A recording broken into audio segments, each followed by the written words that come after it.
mabangis, makinis, manipis, minsan, madungis, pero masarap.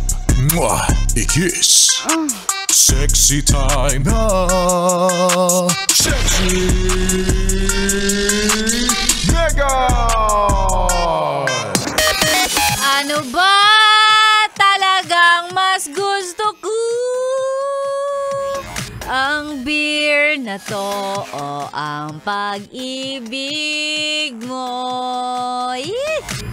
Yan, para sa mga nagpaplanong uminom dahil holiday ngayon at holiday din bukas. Yan, pag may alak, may balak ba agad? Hindi naman. Hindi naman palaging kapag may alak, may balak na agad. Minsan pag may alak, madalas meron lang pusong wasak. Yan! Kasi ganyan tayo, naniniwala tayo na kayang hugasan ng alkohol ang kahit anong sugat. So pag sugat ang puso, yan, alkohol ang katapat. Oo, alkohol, hindi yung rubbing alcohol, alak yan. Sige, ha? Iinom mo na yan.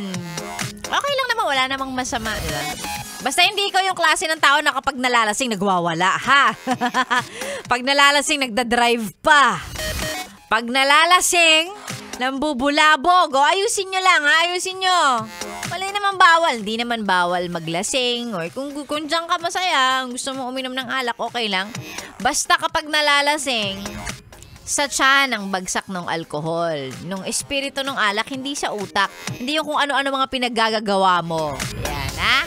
Mga paalala lang ni Tita Sexy Megan. Tita.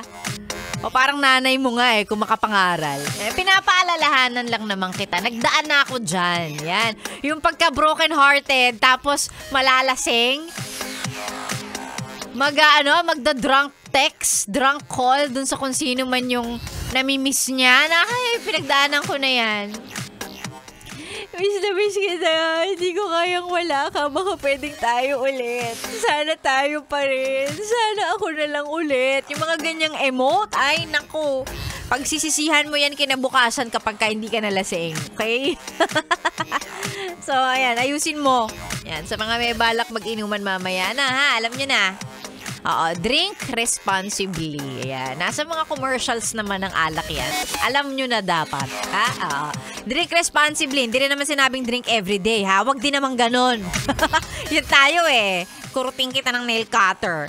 Eto muna, mag-hello muna tayo pala sa mga nagpapashut up sa atin na kahit holiday, piniling makinig sa 101.1 Yes FM, syempre. Si Kevin, sabi niya, shut up naman, Sexy Megan, kay Boss Bert Bungad. Ayan, may picture. Nasaan kayo? Yung picture kasi may kasamang mapa. Ayan, ayan. May picture ng kanilang sasakyan. Radyo ng sasakyan nila. Si Kevin Lester Ablis, pinapabati si Boss Bert. Ayan. Kaya Bong, ayan. Sabi niya, shut up naman ako, Sexy Megan. Mukhang nasa biyahe na naman.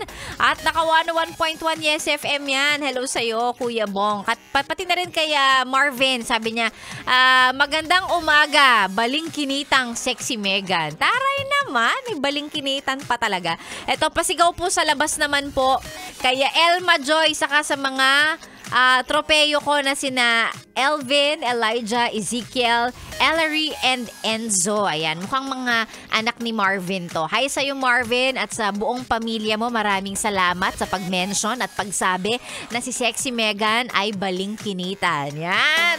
Alam mo talagang ang payat-payat pag sinabing balingkinitan. Ikaw, yes friend, kung may papawati ka man or may pa-shut up ka kung nasan ka sa mga oras na ito, isend mo lang sa ating Facebook page, Sexy Megan or Yes FM Manila. Ito pa si Robles Ice. Ayan, nakatune in po. Shut up kay Daniel Agno na nakikinig ngayon. Ayan, ine-enjoy ang holiday habang tumatagay. Ayan na nga sinasabi ko. Huy, drink responsibly. Hinay-hinay sa tagay. Si Sexy Megan po niyo ang kasama tuloy-tuloy hanggang mamaya pantanghali dito lang sa 101.1 Yes FM. Good morning!